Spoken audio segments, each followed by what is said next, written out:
इसलिए कहते हैं it's not good of you जी, यू शुड प्रैक्टिस। क्या कहते हैं?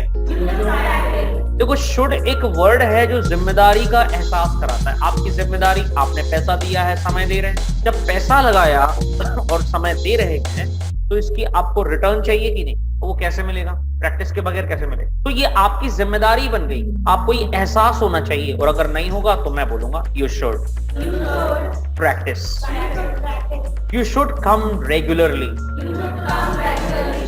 You should converse. ये तो बात शुड की थी, और अभी आपके पास समय है। लेकिन मान लेते हैं उदाहरण के तौर पर आपके पास केवल अब 20 दिन ही बचे और अभी भी आप कहीं ना कहीं बातचीत करने में स्ट्रगल कर रहे हैं, तो फिर शुड नहीं बोलूंगा, यू मस्ट प्रैक्टिस। तो शुड से भी जब स्ट्रॉन्ग बोलने लगते हैं, साल भर पढ़ाई के लिए कहा जाएगा यू शुड स्टडी, पर जब एग्जाम का टाइम आएगा तो फिर शुड नहीं कहेगा कोई। क्या बोलेंगे? मैं जब कॉलेजेस में पढ़ाता था तो वहां पर मैं सबसे ही कहता था कि यू शुड लर्न। अभी टाइम है, जब आप जॉब के लिए जाने लगोगे, वहां की तैयारी करोगे, तो फिर टाइम नहीं मिलेगा। कुछ लोग बात मानते भी थे, कुछ नहीं भी मानते, और ऐसा होता ही है, इट डज हैपन। और मैंने यूजुअली लोगों को देखा है, फिर वो 4th ईयर में आएंगे, बिल्कुल कंप्लीट कर लेने के बाद आएंगे और फिर वो कहेंगे sir I need to learn, क्योंकि उन्हें ये रियलाइज होता है कि आई मस्ट लर्न। या उनसे कोई कह देता हो यू मस्ट लर्न। जब वो कॉलेज के फर्स्ट ईयर में थे तब तो कह रहे थे यू शुड। तो रिस्पॉन्सिबिलिटी तो बनती है, कर्तव्य तो बनता है, क्योंकि चीज जरूरी है। लेकिन फिर वो शुड ना रहे, वो मस्ट बन जाता है, क्योंकि वो स्ट्रांग हो जाता है। ये अपने तक तो ठीक है, बराबरी के लोगों तक ठीक है, लेकिन जब हम अपने से बड़े लोगों से मिलते हैं ना, तो फिर ये शुड और मस्ट थोड़ा ठीक नहीं लगता। जैसे आप अपने बड़ों से, क्योंकि गलतियां तो सभी से होती, परफेक्ट तो कोई है ही नहीं। कहते no one is perfect. Are you perfect? I am not perfect either. Sorry, either क्यों लगाया बाद में बात करेंगे, फिलहाल बोल देना I am not perfect either. Perfect तो है ही नहीं।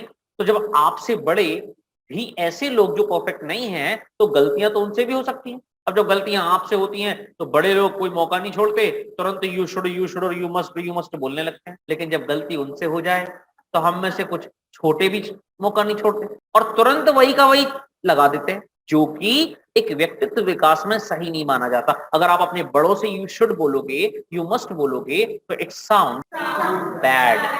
लोग कंसीडर करेंगे कि यू आर मैनर्ड, आपके अंदर मैनर नहीं है। लोग कंसीडर करेंगे यू आर नॉट पोलाइट, मतलब यू आर इम्पोलाइट। लोग कंसीडर करेंगे, बल्कि बोलेंगे सो रूड ऑफ यू।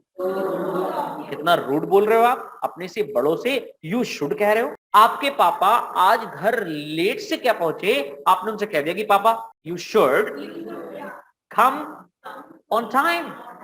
क्या कहा?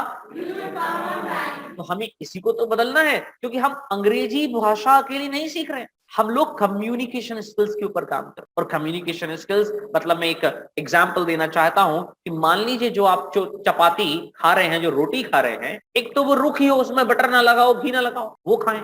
और दूसरी ऐसी इसमें बटर घी लगा हुआ है और उसमें लगा के और फिर आप रोटी खाएं, तो मुझे बताइए कौन सी टेस्टी लगेगी, रोटी 1 और रोटी 2? बस यही कम्युनिकेशन स्किल्स का काम है। स्किल्स नहीं होंगे, आप खोखली अंग्रेजी बोलोगे तो। And you will see some people in our society, those who speak English, you will find them they're quite arrogant. People consider them arrogant people. Arrogant, इनके अंदर अहम है, इनके अंदर घमंड है। आज भी सोसाइटी में अंग्रेजी बोलते हुए लोग एक क्लास को रिप्रेजेंट करते हैं, और जो अंग्रेजी नहीं बोल पाते वो उनको तो कैसा समझते हैं। उस दिन क्लास में बताया था मैंने बहुत खूबसूरत वर्ड, स्मॉल फ्राई। क्या कहा था? एक तुच्छ नागरिक, बिल्कुल स्मॉल फ्राई की तरह, जिसकी कोई वैल्यू ही नहीं। उसके होने से, उसके ना होने से कोई फर्क नहीं पड़ता। हमें ऐसी अंग्रेजी नहीं बोलनी जो एक घमंड को दिखाती है, जो एरोगेंस को दिखाती है। हमें पोलाइट लैंग्वेज बोलनी है, जिसमें पोलाइटनेस लगे, और वो शुड और मस्ट नहीं हो सकता। इसका मतलब शुड और मस्ट गलत है? नहीं, बिल्कुल भी नहीं। लेकिन ये तो पता होना चाहिए ना, what to use, where to use, with whom to use, why to use. Do you agree? क्या यूज करें, किस जगह यूज करें, किस समय यूज करें, और किसके साथ यूज करें, किसके साथ यूज ना करें, और ऐसा क्यों करें, ये तय तो दिमाग करेगा ना। और यही तो व्यक्तित्व विकास, इसी को तो पर्सनालिटी डेवलपमेंट कहा गया, पर्सनालिटी ग्रूमिंग कहा गया। हो सकता है बोल दें यू शुड नॉट, लेकिन जब हम कम्युनिकेशन स्किल्स की बात करते हैं और सीखते हैं तो फिर हम इसे यू शुड और यू शुड नॉट नहीं बोलकर हम कहते हैं supposed to, you are supposed to action. क्या बोलेंगे? You are not supposed to action, you are supposed to come on time, you are not supposed to come on time. तो अब आपको देखो सपोज्ड टू, शुड और must में difference समझ आया?